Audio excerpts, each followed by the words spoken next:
नारायण नारायण नारायण नारायण। प्रसंग चल रहा है वाल्मीकि रामायण के किष्किंधा कांड के प्रथम अध्याय का। कल हम लोगों ने देखा कि भगवान जो हैं बहुत ही विलाप कर रहे हैं।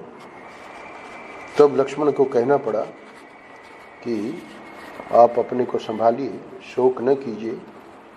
आप जैसे पुण्यात्मा पुरुषों की बुद्धि उत्साह शून्य नहीं होती, इसलिए हमें रावण को ढूंढने का प्रयत्न करना चाहिए। और इसके लिए भगवान शोक को पीछे छोड़कर कामी के से व्यवहार का त्याग कीजिए। जब लक्ष्मण ने ये बात कही तो लक्ष्मण के इस प्रकार समझाने पर शोक से संतप्त चित्त हुए श्री राम ने शोक और मोह का परित्याग करके धैर्य धारण किया।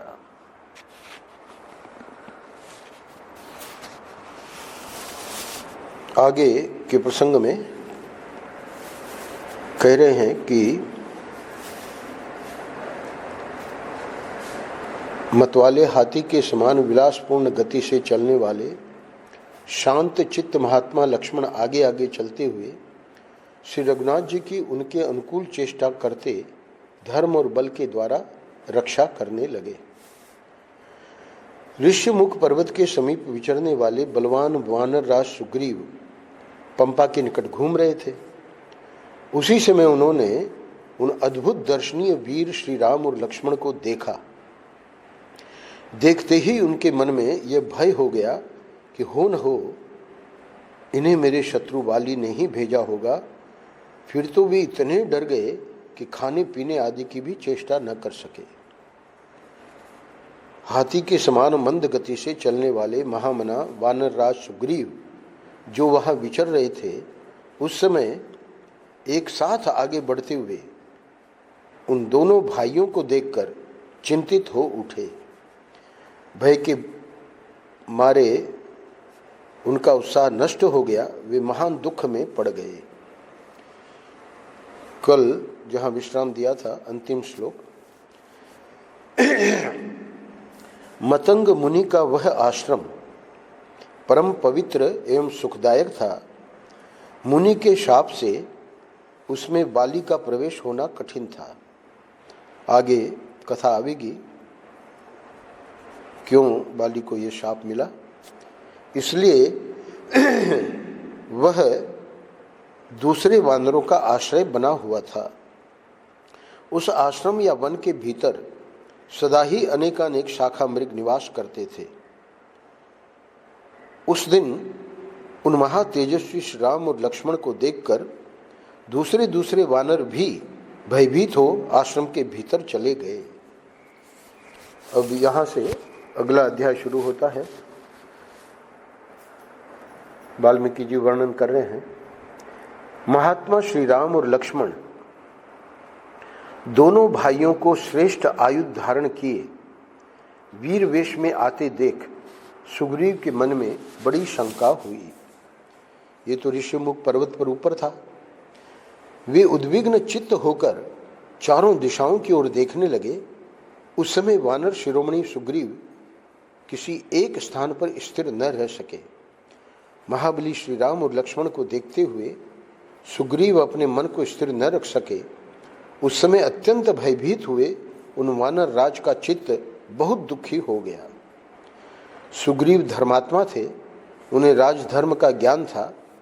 उन्होंने मंत्रियों के साथ विचार कर अपनी दुर्बलता और शत्रु पक्ष की प्रबलता का निश्चय किया। तत्पश्चात वे समस्त वानरों के साथ अत्यंत उद्विग्न हो उठे। वानर राज सुग्रीव के हृदय में बड़ा उद्वेग हो गया था। वे श्री राम और लक्ष्मण की ओर देखते हुए अपने मंत्रियों से इस प्रकार बोले, निश्चय ही ये दोनों वीर वाली के भेजे हुए ही इस दुर्गम वन में विचरते हुए यहाँ आए हैं। इन्होंने छल से चीर वस्त्र धारण कर लिए हैं जिससे हम इन्हें पहचान न सकें। उधर सुग्रीव के सहायक दूसरे दूसरे वानरों ने जब उन महाधनुर्धर श्री राम और लक्ष्मण को देखा तब वे उस पर्वत तट से भागकर दूसरे उत्तम शिखर पर जा पहुंचे। वे यूथपति वानर शीघ्रता पूर्वक जाकर यूथपतियों के सरदार वानर शिरोमणि सुग्रीव को चारों ओर से घेरकर उनके पास खड़े हो गए। इस तरह एक पर्वत से दूसरे पर्वत पर उछलते कूदते और अपने वेग से उन पर्वत शिखरों को प्रकंपित करते हुए वे समस्त महाबली वानर एक मार्ग पर आ गए। उन सब ने उछल कूद कर उस समय वहां दुर्गम स्थानों में स्थित हुए पुष्प शोभित बहुसंख्यक वृक्षों को तोड़ डाला था। उस बेला में चारों ओर से उस महान पर्वत पर उछलकर आते हुए वे श्रेष्ठ वानर वहां रहने वाले मृगों, बिलाओं तथा व्याघ्रों को भयभीत करते हुए जा रहे थे। इस प्रकार सुग्रीव के सभी सचिव पर्वतराज ऋष्यमुख पर आ पहुंचे और एकाग्र चित्त हो उन वानर राज से मिलकर उनके सामने हाथ जोड़कर खड़े हो गए। तदनंतर वाली से बुराई की आशंका करके सुग्रीव को भयभीत देख बातचीत करने में कुशल हनुमान जी बोले। हनुमान जी क्या कहते हैं? आप सब लोग वाली के कारण होने वाली इस भारी घबराहट को छोड़ दीजिए। यह मलय नामक श्रेष्ठ पर्वत है, यहाँ वाली से कोई भय नहीं है। हे वानर शिरोमणे, जिससे उद्विग्न चित्त होकर आप भागे हैं, उस क्रूर दिखाई देने वाले निर्दय वाली को मैं यहाँ नहीं देखता हूँ। हे सौम्य, आपको अपने जिस पापाचारी बड़े भाई से भय प्राप्त हुआ है वह दुष्टात्मा वाली यहाँ नहीं आ सकता, अतः मुझे आपके भय का कोई कारण नहीं दिखाई देता। आश्चर्य है कि इस समय आपने अपनी वानरोचित चपलता को ही प्रकट किया है। हे वानर प्रवर, आपका चित्त चंचल है, इसलिए आप अपने को विचार मार्ग पर स्थिर नहीं रख पाते हैं। बुद्धि और विज्ञान से संपन्न होकर आप दूसरों की चेष्टाओं के द्वारा उनका मनोभाव समझें और उसी के अनुसार सभी आवश्यक कार्य करें, क्योंकि जो राजा बुद्धि बल का आश्रय नहीं लेता वह संपूर्ण प्रजा पर शासन नहीं कर सकता। हनुमान जी के मुख से निकले हुए इन सभी श्रेष्ठ वचनों को सुनकर सुग्रीव ने उनसे बहुत ही उत्तम बात कही। अब सुग्रीव क्या कहते हैं? इन दोनों वीरों की भुजाएं लंबी और नेत्र बड़े बड़े हैं। ये धनुष बाण और तलवार धारण किए देव कुमारों के समान शोभा पा रहे हैं। इन दोनों को देखकर किसके मन में भय का संचार न होगा? मेरे मन में संदेह है कि ये दोनों श्रेष्ठ पुरुष वाली के ही भेजे हुए हैं, क्योंकि राजाओं के बहुत से मित्र होते हैं, अतः उन पर विश्वास करना उचित नहीं है। प्राणी मात्र को छद्म वेश में विचरने वाले शत्रुओं को विशेष रूप से पहचानने की चेष्टा करनी चाहिए, क्योंकि वे दूसरों पर अपना विश्वास जमा लेते हैं परंतु स्वयं किसी का विश्वास नहीं करते और अवसर पाते ही उन विश्वासी पुरुषों पर ही प्रहार कर बैठते हैं। वाली इन सब कार्यों में बड़ा कुशल है। राजा लोग बहुदर्शी होते हैं, वंचना के अनेक उपाय जानते हैं, इसीलिए शत्रुओं का विध्वंस कर डालते हैं। ऐसे शत्रुभूत राजाओं को प्राकृत वेशभूषा वाले मनुष्यों, गुप्तचरों द्वारा जानने का प्रयत्न करना चाहिए। तो इस वाक्य के द्वारा ये कहना चाह रहे हैं कि तुम जाओ और पता लगाओ। अतः कपिश्रेष्ठ, तुम भी एक साधारण पुरुष की भांति यहाँ से जाओ और उनकी चेष्टाओं से, रूप से तथा बातचीत के तौर तरीकों से उन दोनों का यथार्थ परिचय प्राप्त करो। उनके मनोभावों को समझो। यदि वे प्रसन्न चित्त जान पड़े तो बारंबार मेरी प्रशंसा करके तथा मेरे अभिप्राय को सूचित करने वाली चेष्टाओं द्वारा मेरे प्रति उनका विश्वास उत्पन्न करो। एक बात और कहते हैं, हे वानर शिरोमणे, तुम मेरी ही ओर मुंह करके खड़ा होना और उन धनुर्धर वीरों से इस वन में प्रवेश करने का कारण पूछना। तो बात इस प्रकार करना कि मैं तुमको देखते रहूं। यदि उनका हृदय शुद्ध जान पड़े तो भी तरह तरह की बातों और आकृति के द्वारा यह जानने की विशेष चेष्टा करनी चाहिए कि वे दोनों कोई दुर्भावना लेकर तो नहीं आए हैं। वानरराज सुग्रीव के इस प्रकार आदेश देने पर पवन कुमार हनुमान जी ने उस स्थान पर जाने का विचार किया जहां श्री राम और लक्ष्मण विद्यमान थे। दूसरे अध्याय के अंतिम श्लोक में अत्यंत डरे हुए दुर्जय वानर सुग्रीव के उस वचन का आदर करके बहुत अच्छा कहकर महानुभाव हनुमान जी जहां अत्यंत बलशाली श्री राम और लक्ष्मण थे उस स्थान के लिए तत्काल चल दिए। तीसरे अध्याय में महात्मा सुग्रीव की कथन का तात्पर्य समझकर हनुमान जी ऋष्यमुख पर्वत से उस स्थान की ओर उछलते हुए चले जहां वे दोनों रघुवंशी बंधु विराजमान थे। पवन कुमार वानर वीर हनुमान ने यह सोचकर कि मेरे इस कपि रूप पर किसी का विश्वास नहीं जम सकता, अपने उस रूप का परित्याग करके भिक्षु यानी सामान्य तपस्वी का रूप धारण कर लिया। तदनंतर हनुमान ने विनीत भाव से उन दोनों रघुवंशी वीरों के पास जाकर उन्हें प्रणाम करके मन को अत्यंत प्रिय लगने वाली मधुर वाणी में उनके साथ वार्तालाप आरंभ किया। वानर शिरोमणि हनुमान ने पहले तो उन दोनों वीरों की यथोचित प्रशंसा की, फिर विधिवत उनका पूजन आदर करके स्वच्छंद रूप से मधुर वाणी में कहा। हनुमान जी कहते हैं, हे वीरों, आप दोनों सत्य पराक्रमी, राजर्षियों और देवताओं के समान प्रभावशाली, तपस्वी तथा कठोर व्रत का पालन करने वाले जान पड़ते हैं। आपके शरीर की कांति बड़ी सुंदर है। आप दोनों इस वन्य प्रदेश में किस लिए आए हैं? वन में विचरने वाले मृग समूहों तथा अन्य जीवों को भी त्रास देते पंपा सरोवर के तटवर्ती वृक्षों को सब ओर से देखते और इस सुंदर जल वाली नदी सरीखी पंपा को सुशोभित करते हुए आप दोनों वेगशाली वीर कौन हैं? आपके अंगों की कांति स्वर्ण के समान प्रकाशित होती है। आप दोनों बड़े धैर्यशाली दिखाई देते हैं। आप दोनों के अंगों पर चीर वस्त्र शोभा पाता है। आप दोनों लंबी सांस खींच रहे हैं। आपकी भुजाएं विशाल हैं। आप अपने प्रभाव से इस वन के प्राणियों को पीड़ा दे रहे हैं। बताइए आपका क्या परिचय है? 9वां श्लोक। आप दोनों वीरों की दृष्टि सिंह के समान है। आपके बल और पराक्रम महान है।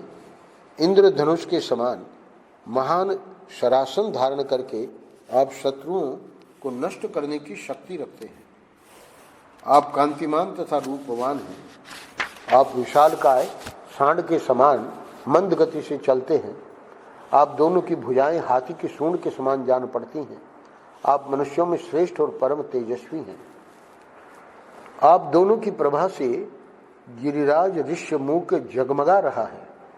आप लोग देवताओं के समान पराक्रमी और राज्य भोगने के योग्य हैं। भला इस दुर्गम वन प्रदेश में आपका आगमन कैसे संभव हुआ?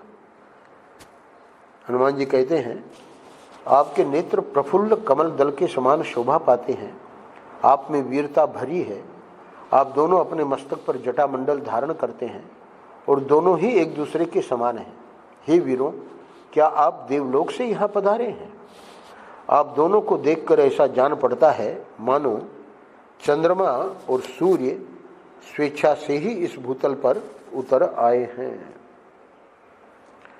आपके वक्षस्थल विशाल हैं।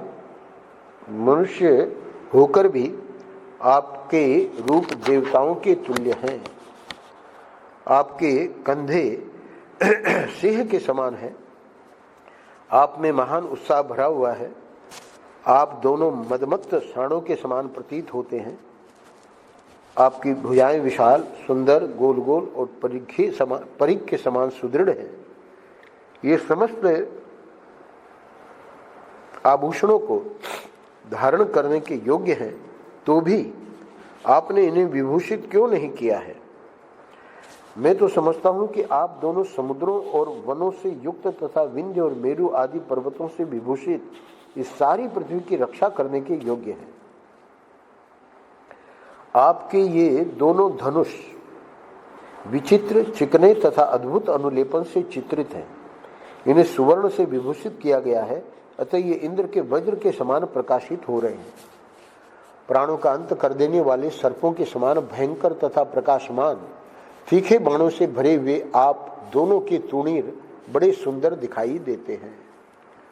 आपके ये दोनों खड्ग बहुत बड़े और विस्तृत हैं। इन्हें पक्के सोने से विभूषित किया गया है। ये दोनों केंचुल छोड़कर निकले हुए सर्पों के समान शोभा पाते हैं। हे वीरों, इस तरह है मैं बारंबार आपका परिचय पूछ रहा हूं, आप लोग मुझे उत्तर क्यों नहीं दे रहे हैं? अब बताते हैं हनुमान जी वहां की स्थिति।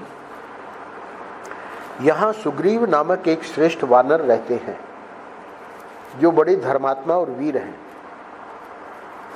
उनके भाई वाली ने उन्हें घर से निकाल दिया है, इसलिए वे अत्यंत दुखी होकर सारे जगत में मारे मारे फिरते हैं।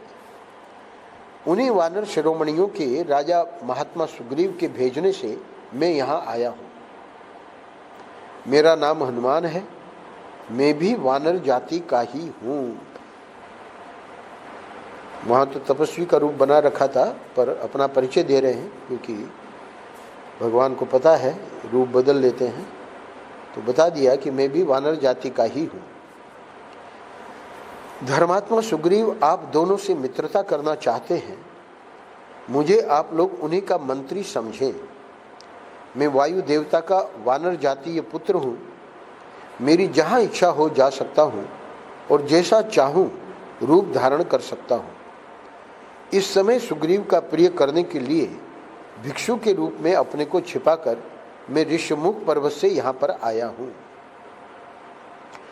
उन दोनों भाई वीरवर श्री राम और लक्ष्मण से ऐसा कहकर बातचीत करने में कुशल तथा बात का मर्म समझने में निपुण हनुमान चुप हो गए, फिर कुछ नहीं बोले।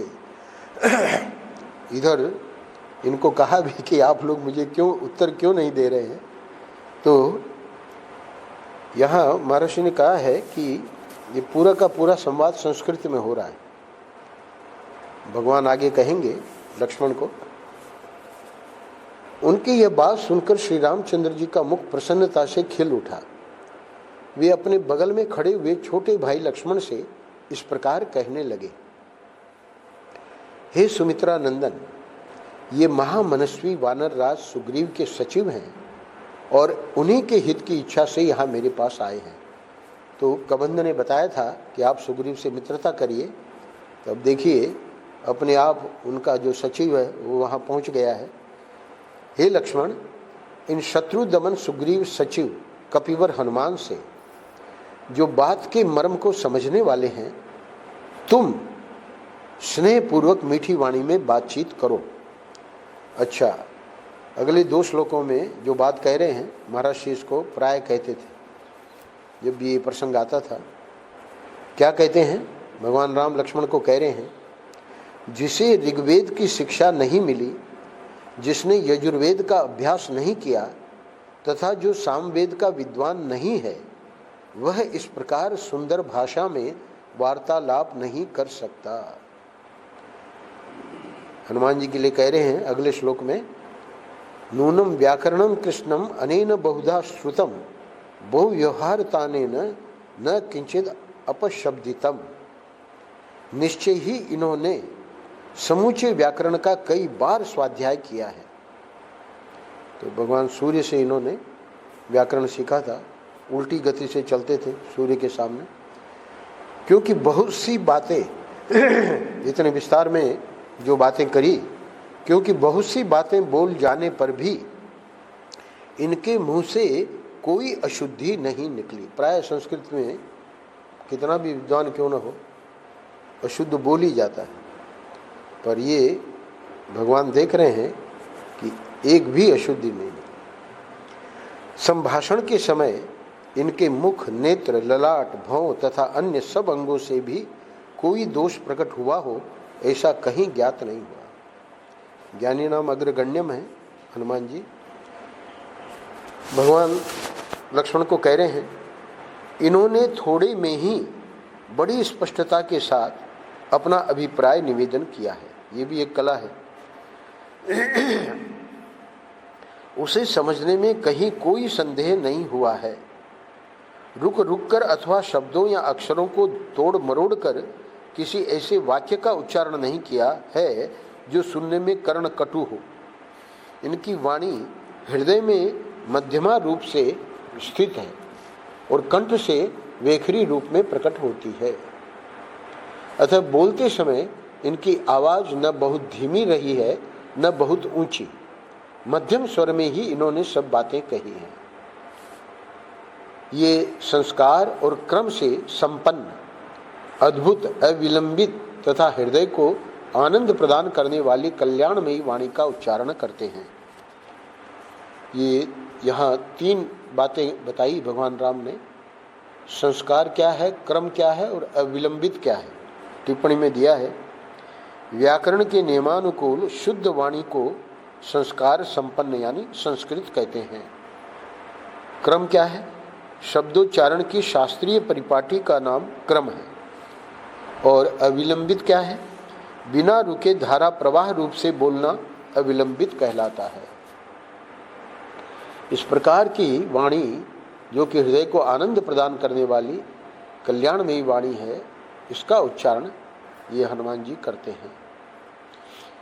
हृदय, कंठ और मूर्धा इन तीनों स्थानों द्वारा स्पष्ट रूप से अभिव्यक्त होने वाली इनकी इस विचित्र वाणी को सुनकर किसका चित्त प्रसन्न न होगा। वध करने के लिए तलवार उठाए हुए शत्रु का हृदय भी इस अद्भुत वाणी से बदल सकता है। हे निष्पाप लक्ष्मण, जिस राजा के पास इनके समान दूत न हो उसके कार्यों की सिद्धि कैसे हो सकती है। जिसके कार्य साधक दूत ऐसे उत्तम गुणों से युक्त हो, उस राजा के सभी मनोरथ दूतों की बातचीत से ही सिद्ध हो जाते हैं। अब जब इतनी बातें रामचंद्र जी ने कही, हालांकि लक्ष्मण जी भी सुन रहे थे, पर रामचंद्र जी के कहने से और प्रभावित हुए।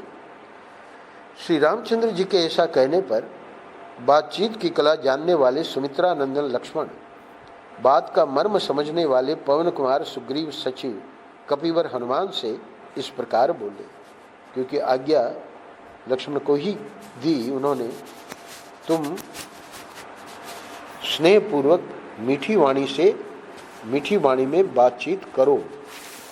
और इसी के साथ साथ हनुमान जी की वाणी की जो यहाँ प्रशंसा की है,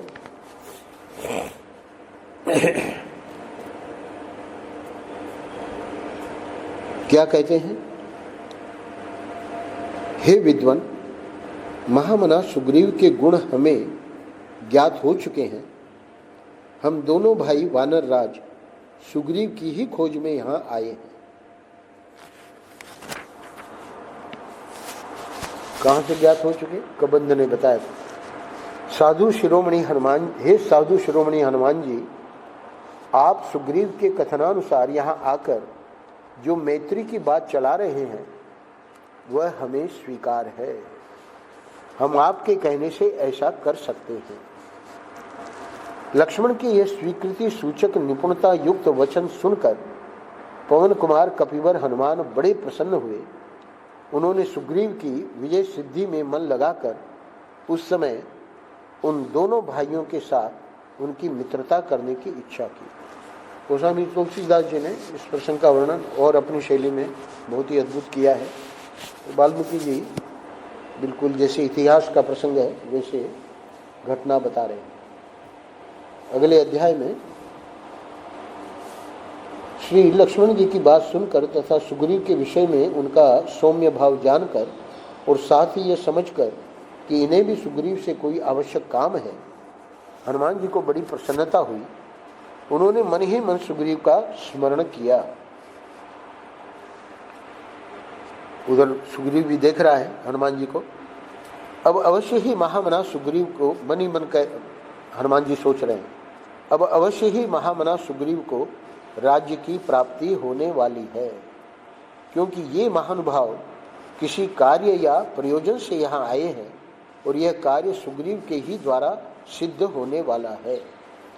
इतना मन में सोच के अब आगे, तत्पश्चात बातचीत में कुशल वानर श्रेष्ठ हनुमान जी अत्यंत हर्ष में भरकर श्री रामचंद्र जी से बोले। क्या कहते हैं? हे श्री राम, पंपा तटवर्ती कानन से सुशोभित यह वन भयंकर और दुर्गम है। इसमें नाना प्रकार के हिंसक जंतु निवास करते हैं। आप अपने छोटे भाई के साथ यहाँ किस लिए आए हैं? हनुमान जी का यह वचन सुनकर श्री राम की आज्ञा से लक्ष्मण ने दशरथ नंदन महात्मा श्री राम का इस प्रकार परिचय देना आरंभ किया। हे विद्वान, इस पृथ्वी पर दशरथ नाम से प्रसिद्ध जो धर्मानुरागी तेजस्वी राजा थे, वे सदा ही अपने धर्म के अनुसार चारों वर्णों की प्रजा का पालन करते थे। इस भूतल पर उनसे द्वेष रखने वाला कोई नहीं था और वे भी किसी से द्वेष नहीं रखते थे। वे समस्त प्राणियों पर दूसरे ब्रह्मा जी के समान स्नेह रखते थे। ये बहुत बड़ा गुण है, किसी के भी साथ द्वेष न होना। उन्होंने पर्याप्त दक्षिणा वाले अग्निष्टोम आदि यज्ञों का अनुष्ठान किया था। ये उन्हीं महाराज के ज्येष्ठ पुत्र हैं। लोग इन्हें श्री राम कहते हैं। ये सब प्राणियों को शरण देने वाले और पिता की आज्ञा का पालन करने वाले हैं। महाराज दशरथ के चारों पुत्रों में ये सबसे अधिक गुणवान हैं। ये राजा के उत्तम लक्षणों से संपन्न हैं। जब इन्हें राज्य संपत्ति से संयुक्त किया जा रहा था, उस समय कुछ ऐसा कारण आ पड़ा जिससे ये राज्य से वंचित हो गए और वन में निवास करने के लिए मेरे साथ यहाँ आ गए। हे महाभाग, जैसे दिन का क्षय होने पर सायंकाल महातेजस्वी सूर्य अपने प्रभा के साथ अस्ताचल को जाते हैं, उसी प्रकार ये जितेंद्रिय श्री रघुनाथ जी अपनी पत्नी सीता के साथ वन में आए थे। मैं इनका छोटा भाई हूँ। मेरा नाम लक्ष्मण है। मैं अपने कृतज्ञ और बहुज्ञ भाई के गुणों से आकृष्ट होकर इनका दास हो गया हूँ। संपूर्ण भूतों के हित में मन लगाने वाले, सुख भोगने के योग्य, महापुरुषों द्वारा पूजनीय, ऐश्वर्य से हीन तथा वनवास में तत्पर मेरे भाई की पत्नी को इच्छानुसार रूप धारण करने वाले एक राक्षस ने सूने आश्रम से हर लिया। जिसने इनकी पत्नी का हरण किया है वह राक्षस कौन है और कहाँ रहता है इत्यादि बातों का ठीक ठीक पता नहीं लग रहा है। कबंध के बारे में कह रहे हैं, दनु नामक एक दैत्य था जो शाप से राक्षस भाव को प्राप्त हुआ था। उसने सुग्रीव का नाम बताया और कहा, वानर राज सुग्रीव सामर्थ्यशाली और महान पराक्रमी है। वे आपकी पत्नी का अपहरण करने वाले राक्षस का पता लगा देंगे। ऐसा कहकर तेज से प्रकाशित होता हुआ दनु यानी कबंध स्वर्गलोक में पहुंचने के लिए आकाश में उड़ गया। आपके प्रश्न के अनुसार मैंने सब बातें ठीक ठीक बता दी हैं। मैं और श्री राम दोनों ही सुग्रीव की शरण में आए हैं। ये पहले बहुत से धन वैभव का दान करके परम उत्तम यश प्राप्त कर चुके हैं। जो पूर्व काल में संपूर्ण जगत के संरक्षक थे, वे आज सुग्रीव को अपना रक्षक बनाना चाहते हैं। अगले कुछ श्लोकों में लक्ष्मण जी बता रहे हैं कि यानी भगवान राम का क्या वैभव था और आज इनको सुग्रीव की शरण लेनी पड़ रही है। इसकी चर्चा हम लोग कल करेंगे। ये 18वें श्लोक पे आज हम विराम दे रहे हैं। ये जो चौथा अध्याय है इसमें 35 श्लोक हैं। नारायण नारायण नारायण नारायण। श्री राम जय जय राम। श्री